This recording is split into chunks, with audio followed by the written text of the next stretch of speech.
Hey, welcome back to Manic About Movies. I'm Chris. That's Aaron. and this week we switched it up a bit. I decided that we've done all of our favorite movies. Let's start with a movie that I watched. Certainly not my favorite. It's not terrible, but it just makes you go, "What the absolute fuck?"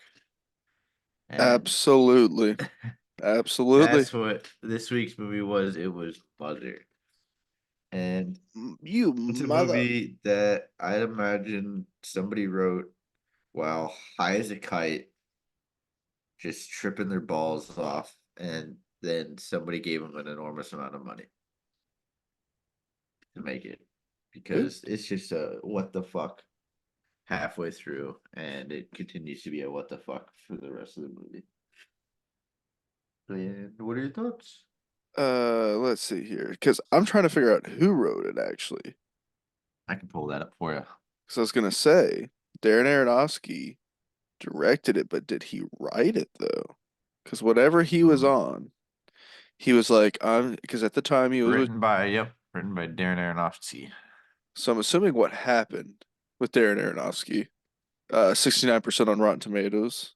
They think they're funny. Um, he was dating Jennifer Lawrence, girl way younger than him, very attractive. He takes some shrooms one night and he's like, I'm a writer. I'm with J-Law. I want her to be subservient to me. And he just tripped on mushrooms and made this and made her star in it. That's what Yeah, I'm assuming that's what happened. I mean, because he's had some big movies, kind The of. whale. Trying to think of other stuff. Did he Requiem for a Dream? Uh, Let me see.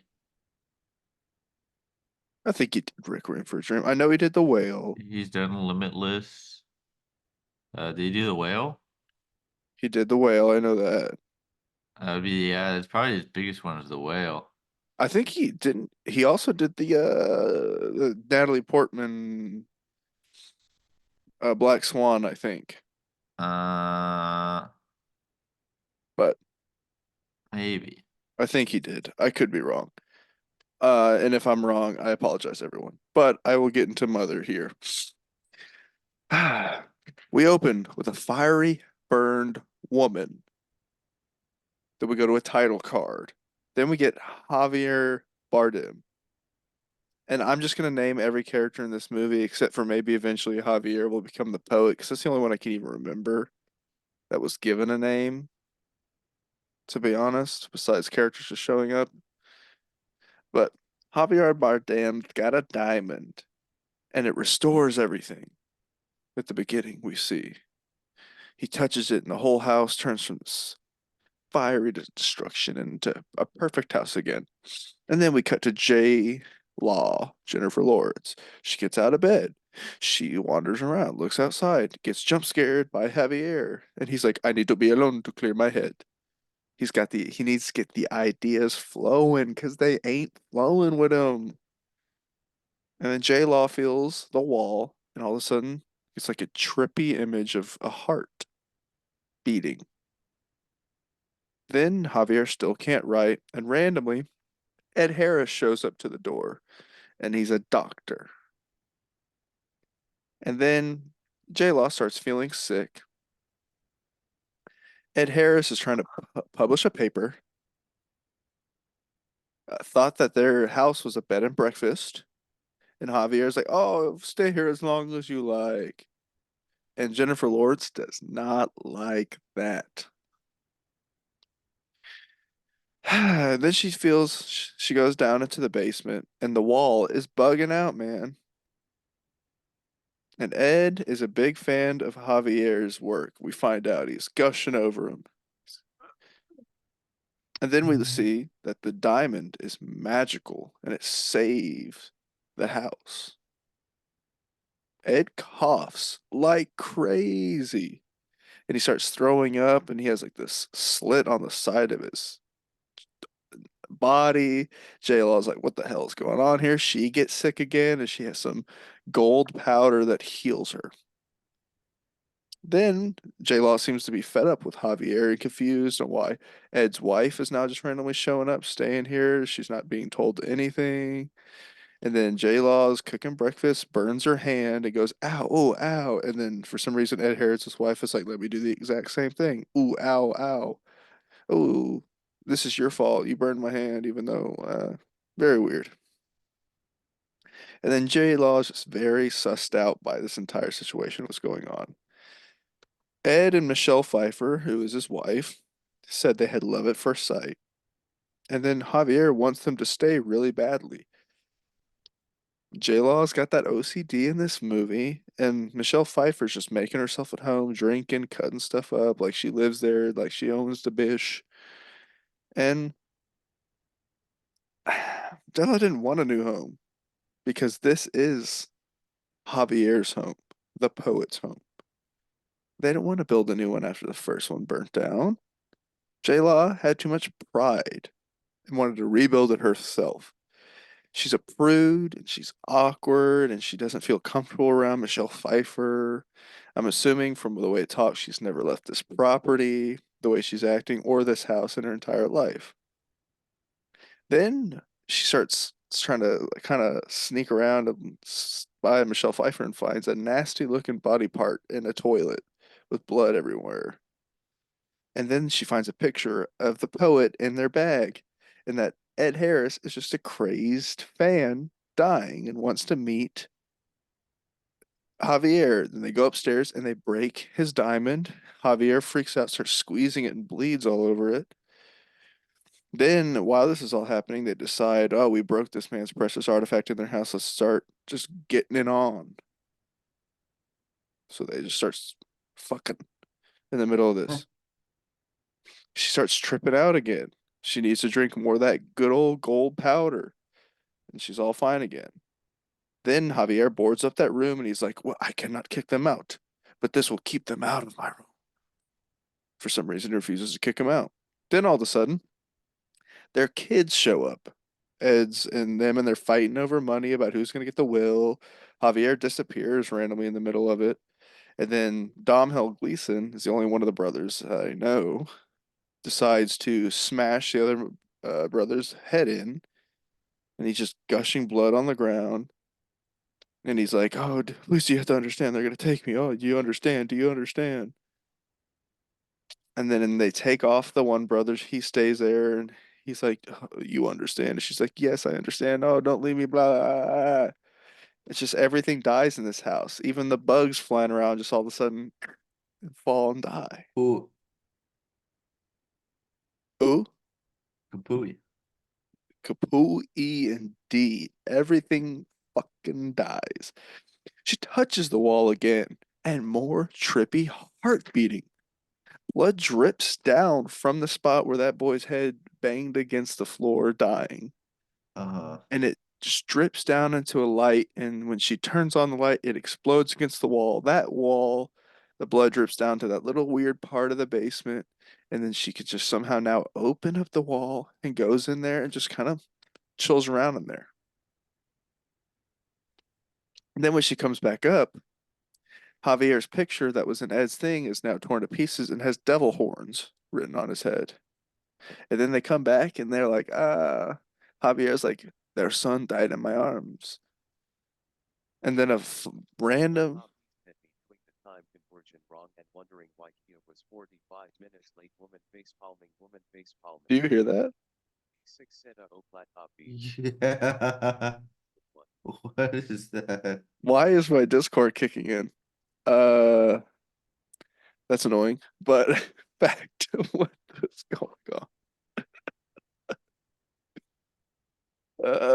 It dies in his arms, and a bunch of friends and family just keep pulling up.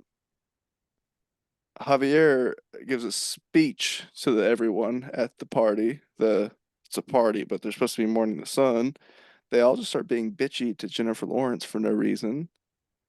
People just keep pulling up. It never ends. And one guy's hitting on her. And people try to get it on in her and Javier's bedroom, and she's like, "Yeah, this is our room." And they're like, "Haha, yeah, your room. Haha, yeah, okay." She starts freaking out again, and she has to take more of that good old gold dust. And the girl from Schitt's Creek refuses to get off of their sink. She's like, "Oh, okay, I'm gonna get off your sink." And she's like, then they call her, this guy's hitting on her. She's like, "No, I don't want you to be hitting on me." And he calls her a cunt. And then she's just acting like a mother to everyone in this house. Like, "I'll pick up after you. Oh, please do not sit on that. It's not reinforced. It's gonna break. Oh, what are you doing? Stop." Well, they break that sink. Water goes everywhere. House is destroyed. She gets mad because Javier's talking about wanting kids. And then all of a sudden she goes into this rage. She goes, "But you can't even fuck me." So they get into a steamy scene, a good old sex scene. And then first Ugh. try, she wakes up in the morning. First bang they ever have. She's pregnant. She just knows it. She knows she's knocked up. And all of a sudden, he now has the urge to write. She's all happy. She throws her gold dust down into the toilet. Everything burns down and she rebuilds it. We get the image of her and Javier holding hands, and then it goes from ash to a beautiful oasis. We see this image again. He writes it down.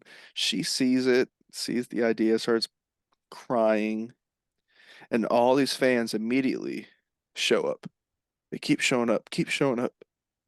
And that hole in the ground still keeps bleeding, all while it's happening. And then they keep saying it's everyone's house. It's not just y'all's house. It's everyone's house. The poet says it's ours.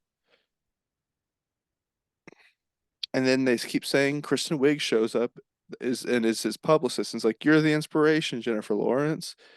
And then they're all like, don't really care about her, but they want pictures. And then everyone just starts stealing everything. Uh-huh. People keep coming in. And then all of a sudden she touches the wall, and that heart in the wall starts to look like it's dying. Then she's having the baby. Police show up, mace them in the face. And then all of a sudden it cuts to women are locked up and they can't get out, and they're trying to decide whether they're going to put her with these women. Then there's riots. Then there's Kristen Wiig shooting everyone's heads off and saying, "I'm going to kill you." Then she gets exploded. Then transitions into a war zone. A guy comes up and is like, "Oh my gosh, are you okay? Are you okay?" He explodes. Then she has a crazy scream, the patented Jennifer Lawrence scream during her birth, and it's a boy because Javier somehow finds her again. And then she refuses to let Javier hold the boy, and he just sits there staring at her dead in the face. And she'll only let him hold him if he makes all his followers leave, who have now gone silent. They were wanting to kill her, they were beating the shit out of her, calling her a whore. Because they kill her. Oh, yeah, they kill her baby. Oh, wait, I'm Yeah. jumping ahead. She falls asleep. He grabs the baby, brings it out. She finds out, goes out there, and all of the followers are like holding the baby, and then they just clumsily somehow snap its neck, eat it, devour it. And she freaks out and starts stabbing people and killing people. Then they start punching her, beating her, disrobing her, calling her a whore, a cunt, this, that, and the other. She gets beaten up pretty badly. Then Javier's like, "No, I love you. Stop. Everyone stop." And then all of a sudden, the heart completely dies in her that we see. And then she goes down into that basement, finds it. For some reason, this whole basement buildup was just so her to like knock some oil, gasoline onto the ground to burn it. So she burns down the entire house, and it starts over from the beginning. She's all burnt up, and Javier's like, "Do you have any of that love left in you for me?" Yeah. Him being the cult leader he is. And she's like, "I still love you." So he digs his hands into her burnt ass crisp chest and rips out her heart, squeezes it into that diamond that we saw at the beginning. And now we're on the third woman. of his wife's life, whatever you want to call it. And that is Mother, the story of Javier Bardem, the cult leader. So, do you have an idea on who Mother is and who Javier Bardem is? Is it supposed to be based off a real person? No, no, no, no, no. It's like a metaphor. Well, Jennifer Lawrence is the mother, and Javier Bardem is God. Yes. He is God, she is Mother Nature, and their home is Earth. Yeah, And I've seen a movie very similar to that. and Even more disturbing than this one.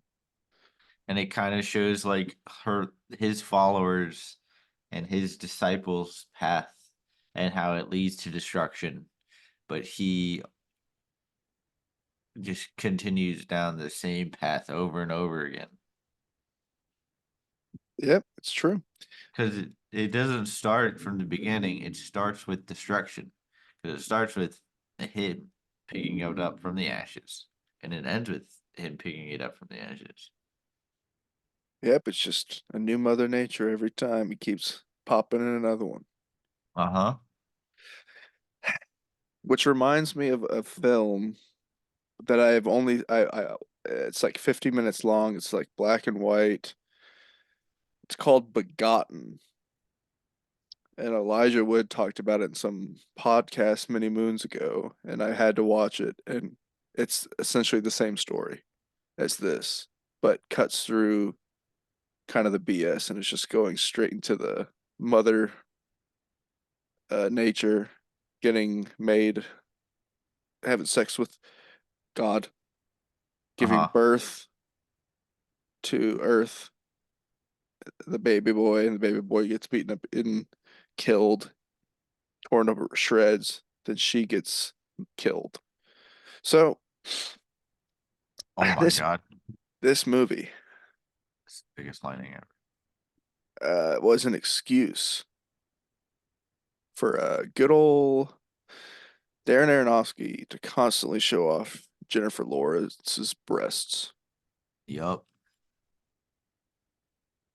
He was with her You at the know, time, and he was like, "Let me show these off through every see-through shirt I can possibly find."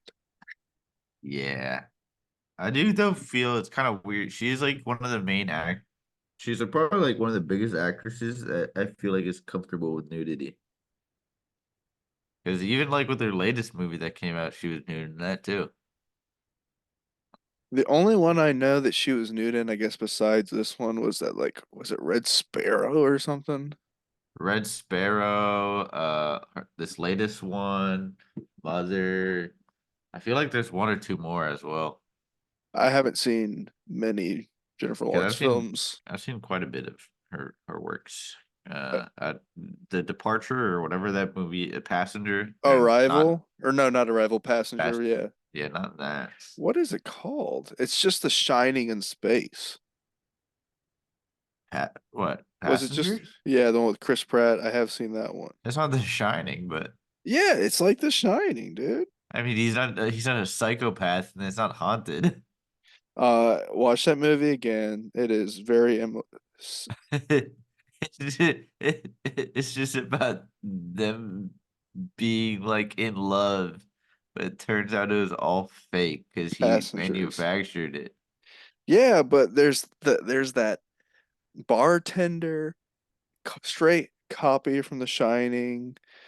Then she kind of starts going mad because he starts going mad because he's, stuck there, the only person alive. And he's like, "Oh, I can do whatever I want, whenever I want." And then he starts going mad and then breaks her out. And I then guess. it's The Shining in space, let me tell you. That's a new theory I haven't heard yet. It's The Shining in space. But Mother, this film, um, I'm not the biggest fan. I wouldn't think you would be. Um, it just seemed kind of the story of God and Mother Nature just stretched out to an unnecessarily long length of Jennifer Lawrence stares longingly sad. I'm boring. I'm prude. Mm. This is a movie that I feel like if you took the wrong drug would scar you for life while watching it. I would agree. But this isn't like I'm gonna take, I'm gonna have a drug and probably have fun with American Psycho. It doesn't have that fun to it. No. This is like a melodramatic movie that in the end turns into God Mother Nature Yeah. story. It turned into just a fucking weird fever dream of a movie that is so hard to explain other than what the fuck. It's just it felt like there was no rhyme or reason for the whole beginning to start. Like you think there's going to be a big thing with Ed Harris and Michelle Pfeiffer. In the Yeah, end, no I just point. I just kind of think they're like Adam and Eve. I guess they touch the forbidden fruit and Yeah. break the diamond. I think that's who they are, just Adam and Eve. But then God's like, well, the poet is like, I'm so intrigued by their sad story. And then you had this baby, and the whole inspiration had nothing to do with their sad story. 30 minutes later than planned. Yeah. I have to let my iPad charge up a little. What is, Smiley face. Don't forget to charge your iPad. yeah, I'm going to delete Discord. I don't know why it still does this in the middle of things. I'm sorry to listeners for that. I will have to fix that for next episode. Whoever is doing chat and Discord. But it just seemed like an unnecessarily long story for no reason in this one. Just Yeah. if it was just like a short film and it was like that small build up to that last part, I'd be like, okay, this would be quite enjoyable. It's just kind of overly slow, melodramatic, and I gonna say it, Jennifer Lawrence dramatic stuff that I've seen have not been the biggest fan of her acting. Yeah. And in this one, really, she does not look like she cares. She's like, you can't be in here. You cannot do that. And maybe that's how it's supposed to be. Super prude and uncharismatic, not good. Just not a fan. But I haven't been a fan, but they haven't been terrible. They're just kind of eh. They're good watch. I've never seen Silver Linings Playbook, and I know that one got a lot of good reviews, but never saw that one. Yeah. I So, think she does pretty well. does she? What are your overall final thoughts on this film? I think it is Shit. not shit. It's a movie that it's so hard to rank because it's just like I have no clue what's going on. And it's just like I think when I gave it like a 3 and I said what the fuck, but like I I can't say it was bad. I can't say it was I definitely can't say it was good. But like it's just like a what the hell, man? Yeah. So you give it a 3 out of 5. Yeah. Yeah. I think it was a bit unnecessary. I think it could have. I think it had great potential, but to me, it just came off as very melodramatic. Jennifer Lawrence does not seem like she cares. Javier Bardem's just kind of like, I cannot think of any ideas. I can't write, and all of a sudden he does. Yeah.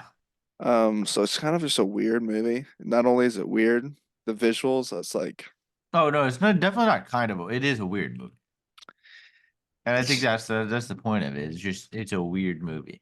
it doesn't even fully embrace the weird though. It tries to be some Yeah.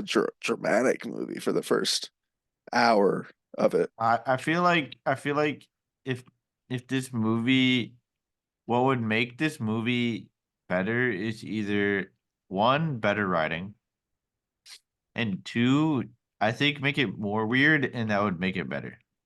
I would agree. I would say go full Fear and Loathing in Las Yeah. Vegas. Weird. Tripping out. Yeah. Go full American Psycho. Like this is just a weird movie. Everyone's weird. Yeah. But I give it Not 2.5. I'll give it Okay. 2.5. That's It's the fair. first one I think like I'm just like I have It- no want to ever watch this again. And my plan was not for it to be a good movie. My plan was for it to be a what the hell, this sucks. What did you make me watch? Why? Yeah, no, I agree. I mean, we're gonna, of course, we're gonna always have those. If I ever throw to you Gulliver's Travels, I think you're gonna be the same thing that you just wasted multiple an hour plus of my time in my life, Yeah. which I may make you watch Gulliver's Travels with Jack Black. Well, I'm gonna make you regret your decision of doing this podcast with me, as I have Discord chats interrupt my recording about charging iPads. don't forget to charge your iPad. I won't. I won't. But I think that is it for this episode in this week's Yep. episode, Mother. And I thought they were funny with that 69% on Rotten Tomatoes. I see what y'all are doing. Because she's all, you want to have kids with me, but you won't fuck me. Yeah. All right. Hornball. All right. I guess that's it for this Yes. week. That's it for this week. Adios, amigos. Adios.